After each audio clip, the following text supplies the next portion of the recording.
Just concluded local government election in Rivers State is Opunabo Nkotaria, former special advisor to former Governor Wike of Rivers State.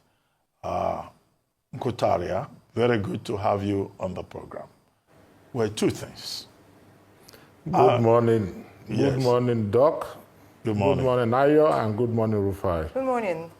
Well, quickly, can you confirm to us that the police have withdrawn their men who allegedly sealed off, the premises of the various local government councils to which new persons have been elected as chairman and who were sworn in yesterday? Because there's a story making the rounds that the Inspector General of Police has given instruction that the police of occupation should vacate those premises. And second, beyond all the details, we all know what the details about the election, are. What lessons do you think we can learn from the process just concluded in Rivers State, where a governor stood up, a godfather, and stood up to federal might and said, well, powers have been given to the state under the Constitution and affirmed by the Supreme Court. What lessons? Well, first and foremost, I cannot say authoritatively that the policemen have vacated the secretariat, the council secretariat or complexes, but I can tell you for sure that yes, I have information on that they have, but I have not visited those local government councils to ascertain the veracity of what the information at my disposal. But I think they have left, but I cannot say for certain that they have left because I have not visited the councils. But from what I gathered, they have left. Until I visit any of the councils, then I can tell you authoritatively that they have left. But have you also gathered anything about the council chairmen having been sworn in and given their certificates of return will go to those secretariats this morning and will be let in without any hindrance? Do you have any information to that effect? It's already past 9 o'clock. If they are going to report for work, they should be on their way. As at the time I spoke with my local government chairman, I'm talking of Asaritori local government area, as at the time I spoke with him, he said he was already driving into the council premises, secretariat. That was what he said. And that we were going to talk later. And that was how we ended the discussion. So that's why I say, well, because when you say they have vacated all the council secretariat, you're talking of the 23 local government areas. They have left Asalga from my discussion with my council chairman. I don't know if they have left Falga. I don't know if they've left Akroga. I don't know. I have to go or I have to confirm with the local government chairman so that I don't just say what I don't know on air. Okay, what lessons can we learn from Rivers? The ballot revolution in Rivers State. Well, fine. We've put an end to the issue of political monstrosity. This is a clear case of the venom of a viper can do nothing to the back of a tortoise. It is not all about being licentious, braggadocious, loquacious. No, they say action speaks louder than words. And this should serve as a lesson to future godfathers that Nigerians are sick and tired of godfatherism in this country. Whether you assisted somebody to ascend a particular height, to achieve a particular height or not, to attain any height in this world, that person will appreciate what you have done for him. But that does not mean or give you the right to go and sleep with the person's wife, so to speak. And that is the problem with godfatherism in this country. To my chagrin, the FCT minister, Wike, was the same person who said, as a sitting governor then, and I have the tape, that what happened in Lagos State in the case of Ambode will never happen in Rivers State. We are talking of the issue of godfatherism, which I call pestilence of godfatherism. He said it was never going to happen in Rivers State, and that he is one man that will never impose a governor or dictate to his successor what to do. That once he's out, if God blesses him and he serves out his tenure, he will go and rest. That was what he said. And again, during the Thanksgiving or reception, so to speak, after he left, shortly after he left office, organized by the state governor, at the instance of the governor of Rivers State, Fubara, he said there that anybody who makes that mistake to look at him as a small boy, that person is doing so at his own peril. He said so. And that the heavens and the earth are definitely with him. That's why I said it was to my chagrin. I am a little bit surprised that the same person who gave all these warnings, who is seized of all these facts, is the same person who wants to impose the issue of Godfatherism in Rivers State. All right, and okay. We all human beings revolt at tyranny. And everybody said, no, it is not possible. Okay, all right. Thank you so much for that. Now, I don't know what you think, but two wrongs don't make a right. I'd like you to give us your assessment of the elections over the weekend. Would you classify it as being free, fair, credible, in terms of the way that people voted? Because I know, yes, the people are coming out to speak against Godfatherism, and we speak against Godfatherism. However, what we've been talking about is having strong institutions and a democracy that works. Is that what played out over the weekend? Oh, definitely. You know, Rivers people desiderated for democracy. And in fact, that is one major reason why, the governor of Rivers State is having the support, the organic support is having. Because we believe in democracy. And so, when we had that court order instructing the police not to provide services during the election, we laughed, as reckless as it is. But it is obvious that the judge, I'm very sorry to say, was a conflicted fellow. He is. Otherwise, we all know that the court cannot stop an election. If we go by the Electoral Act 8415, it cannot stop an election. So what did the judge do? All he did was to instruct the police not to render services in order not to maintain law and order, believing that there might be some crisis in the state that might lead to death or one thing or the other, and a state of emergency will be declared. We have a Supreme Court judgment that gave 3 months to state governors to conduct local government elections. Anybody who fails to do so will not be, any state which fails to do so will not be eligible for local government allocations. So the whole essence was to frustrate the whole process, I'm talking of local government election process, so that at the end of October, the time given by the Supreme Court, by which time October 30th, or is it 31st or 30th that the month will end, by the fluctuation of time, 12 midnight, October 30th or 31st, the state will no longer be eligible to have local government elections, allocations. And you know that what that will lead to. It will accumulate in crisis in the local government because there will be frustration in the local government, which will lead to disorder in the state. That was the whole plan. And that's why they say, oh no, the police don't go and secure. Because the court cannot interdict the conduct of local government elections going by the Electoral Act. The court cannot. So police don't, so that there will be crisis. But we thank God, it was crisis-free. No hitches, nothing. The Rivers electorate, the people of Rivers, they conducted themselves in a very civilized manner. Mr. Godfatherism. And this is a shame to the police and the Inspector General of Police. Mr. Godfatherism. That we do the services of the police. Mr. It's a shame that without the police, we conducted a very peaceful election, the most peaceful election in Rivers State. Without the police. Yes, I can hear you, but let me finish. Go ahead. Yes. Very well, I can hear you very well, Rufai. Please, can you tell me how the APP won almost all the seats in the state? I mean, I don't understand. A party that was just cobbled together about a week or two ago won all the seats, almost all the local government seats. It doesn't make sense to me. Is this democracy? In fact, Yes, Rufai, honestly speaking, I am also in quandary. I think after this interview, I'm going to reach out to the chairman of the APP. I don't even know him, funny enough. I don't even know the chairman of the APP.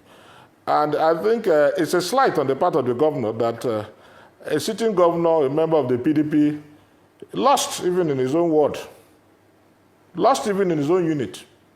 It's pathetic that we had that kind of situation. But that is what it is. That is what the SEC has said. That is stated by a letter commission. Like I told you, I'm not a member of any political this party. norm now that one I political don't party. So I deliberately asked you that question because it's a trick question. So this norm now that one political party I know. affiliated to the governor will win everything, and you people are complaining about Wike. Is this not worse than Wike? Is it affiliated to the governor? Really? So who is the party affiliated to? You don't even know the chairman of the party. I'm asking now. It's affiliated to the governor. It's affiliated to the governor. That's the governor's political tool. Are you serious? Yes. Oh, you're just telling me now. I don't know. You're just telling me now. Really? Oh, that's it, right? Oh, yeah. Oh, really? Oh, my goodness. No. Oh, yes. So you people my too, good Lord. too have become hegemons like you are blaming Wike for. Isn't it? Isn't it? No. Really? That is wrong. Why? That is wrong. Why? Because, yes, that is wrong. Yes, I'll tell you why. Like as I speak, I told you I don't even know the chairman of the party. And you are the one telling me now that the party is affiliated to the governor of Rivers State. I have to do my investigations and my findings before I can speak on that. You are the one just telling me that now. So he was quick to swear them in 24 hours after the election, and they have no affiliation to him, right? That is the prerogative of a governor when to swear in the local government. And he didn't feel sad about his own political party not winning. Today they are swearing, Rufai, today they are swearing in the commissioner nominees. Today too they are going to swear in commissioner nominees. So what is wrong with that? Uncle Taria, very quickly. Yes.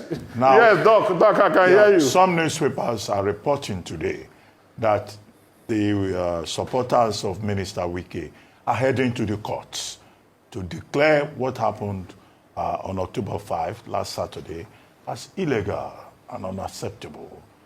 Is your camp worried about that? That this matter is not over. The triumphalism that we saw yesterday, our government house at the swearing in, maybe abbreviated by the reality that the outcome may be contested in the courts. Are you worried about that? Because in any case, any election process is not over until it is tested in the courts. That has been our experience in Nigeria, isn't it? Doc, I don't think anybody should be distraught. Because at the end of the day, at the end of every process, it will be subjected to the clinical progresses of the legal lab, from the tribunal to the Supreme Court.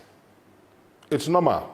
Even the issue of the validity of the House of Assembly members, I think it's now before the Supreme Court. So nobody should be bothered about that. What we are worried is the issue of crisis. Some people were apprehensive that certain persons might incite crisis, stimulate crisis in the state. And we didn't see that. If you want to ventilate your views, your grievances in court, of course you have the right to so do. And it is welcome. That's the civilized way to approach issues. Very civilized way. So if anybody wants to go to court, fine. You go to court, from High Court to Supreme Court. And whatever the Supreme Court says it is what it is. And there's no problem. After all, we've seen situations where Supreme Court will remove a governor after 8 months. And you only grumble. There's nothing you can do. Your hands are fettered. There's nothing you can do. It happens. In the issue of giving years of Wike, he lost at the tribunal, lost at Court of Appeal, and won at Supreme Court. The issue of what is the Imo State governor, we all knew what happened. We all seized of those facts. So if you're going to court, why not? That's a welcome development. You can go to court. But what anybody will frown on is the issue of crisis. That's all. But you are free to go to court. When you say crisis, do you mean like the outbreak of violence post-election? Yes, outbreak of violence. Outbreak of violence during, before, during, and after the elections. All right. Okay, so you say there was no violence, but we hear reports of gunshots being heard. The APC Secretariat, there was a bomb scare there. I'd like you to throw more light on that. Then also, in terms of voter turnout, where people feel safe enough to come out, there were also reports that in some centers, there was manual voting when it ought to have been electronic, but people voted manually. In some centers, some result sheets weren't present. Did this happen in the elections over the weekend? Well, I'm just hearing this for the first time, but even at that, let us assume, without conceding that these things you mentioned happened. Even at the national election, during the gubernatorial and presidential elections, we all saw what happened. We all saw the manual. When some said even the, what is it called, was not even working, the electronic was not working. There was even a situation where they said, in fact, the IRF could not work. The IRF that worked for National Assembly members did not work for the presidential during the presidential election. We also all sorts of controversies and so on. But assuming, without yes, considering that those things happen in Rivers State, fine. Then you talk of the turnout of voters. Well, I didn't visit all the polling units to know, but I can tell you that we had large turnout in Asaga. Yes, very large turnout in Asaga, and even in Akroga, I can speak. Even in Delga. I can't talk of Port Harcourt, I can't talk of Ahoda because I didn't visit those places. All right. But if you talk about Salga, that's yes, the local government, we had large turnout. I hear you when you even say that. Even in Akroga, large turnout. Okay. Because we all collaborate. I hear you when you say that, oh, is that a justification that because it happened in other places, so we should just ignore it? Because what we're looking to do is to prosecute even better run elections. I'm just speaking for the people of Rivers State because at the end of the day, elections should be about the people and not one person, either a godfather or the sitting hijacking the process. That's what we're speaking for this morning. So does that justify the fact that it's done in other places? Does that justify that happening in the States and the elections over the weekend? Sorry, you're talking of the malfunction? Yes, the malfunction. Are you talking of the malfunction? The malfunction, the result sheet, some of those things I mentioned that you said that even though you hadn't heard about it, but even in the events that it happened, it happened in other places. No, but no, it's not. No, please don't misunderstand me. What I'm saying is, these are errors that could happen, even when you have the best of machines. After all, we saw it today where Jonathan, our former president, President Goodluck Jonathan, Reuben Abati's boss, went to vote and he had to wait for about an hour or thereabout to stand to be corrected when the machine malfunctioned. So these are things that could happen. That does not mean we're going to stop the election when there's an alternative. That's the point I'm making. And while we work on improving, we have to improve on our machines. I'm not justifying it, but I say these are things that could just happen. We are even human beings. You get up in the morning, at times you feel strong, and by the time before you walk to your car, you find out that you're feeling dizzy, you have this headache or something. There's nothing you can do about it. But what about I'm not trying to justify. What I'm telling you, these things can just happen. Mr. Ankatara, so what about the... Because the CERC chairman said he was prepared. Yes. Okay, so but what about the building of the APC that was touched, by an explosive? That's number one. Secondly, I would also like to ask, now the center of gravity of the fight has added one more political party, which is the APP now. We're hearing stories that even within the APP, one faction came out all of a sudden and said they are not in support of the APP being used by a tool by the government. I mean, what do you have to say about all of this? Because it's just many dynamics in the river house. First and foremost, exactly, first and foremost, like when you said the APP, like I said, I'm even yet to know the chairman of the APP, on a very serious note. And I'm just hearing this for the first time, that you're even having a faction in APP. But if tomorrow I have to be on this station, I definitely will do my research and tell you the facts. If some persons are saying, no, this is politics. Politics is a concentric circle of conspiracies and articulated interests. If certain persons are saying, no, that we are not part of this, well, they have their reasons. Now, substantiate those reasons and let us look at the sense and the reasonableness in what you're saying. Is the reason more than money? That is what we have to look at. Is the reason more than money? Because God knows how much money has been pumped into the party. Rufai, There's a lot of chop-chop now. There's a lot of chop-chop. You really try to understand the politics of the country and even River State. So if those persons if those persons are protesting because they were not given money, well, they should come out to say it. They should be bold enough to say, well, we are not giving money because we are protesting because we are sidelined. So is that justifiable? That's the question. The conundrum there is that justifiable? If 90% of the AP, is it AP? You don't even know the party your governor, the Fubara you are supporting is using. You don't even know the party. You politicians. Because, like I told you, I am not working with the governor, so I don't need to know. I don't need to know. I'm not working with the governor. You don't support him over Wike? That's the truth about it. You don't support him over Wike? In this fight between him and Wike, who do you stand with? I support his fight. I support his fight against Godfatherism. Yes. And that is not because it's Governor Fubara. It could be any other person. I support his fight against Godfatherism. And I say it to you tomorrow. I support against Godfatherism. It's not as if I have any personal relationship. No, that's not what I'm saying. Okay. The fight against Godfather, I support you tomorrow. And if tomorrow Governor Sim Fubara wants to be a godfather to another person, we'll all fight against him. Okay, Okunaba Yes. Thank you very much. But before you go, yes. Governor Fubara, having made the point that desperate situations require desperate measures, told the newly elected local government chairman that they should defend the interests of the people of River State. Do you think they will do that, or that now that local councils are going to enjoy the benefits of financial autonomy, they will be focused on something else? Where would the control be? Because just as the APP swept the polls in the local government elections in your state, also in Akwa Ibom, the PDP swept all the polls. In fact, it was 34 over 34 in Akwa Ibom. In Anambra, it is also the same thing. So, Abga dominating also in Anambra. So, is there any hope for the people that the local councils are to serve in this regard? Beyond River State. Just general question. Well, I think we have to revisit our local government laws, especially with respect to the tenure and of the local government chairman and the way they can be removed. I don't believe the State House Assembly should be responsible for removing our local government chairman and so on. No. Let the councillors do that.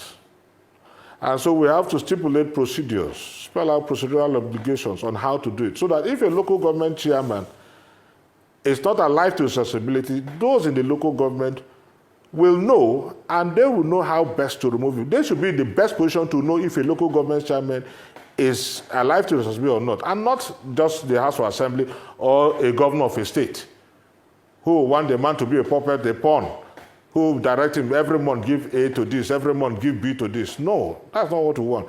Let the local government councillors be responsible for the removal of a local government chairman, for his impeachment and subsequent removal of a local government chairman.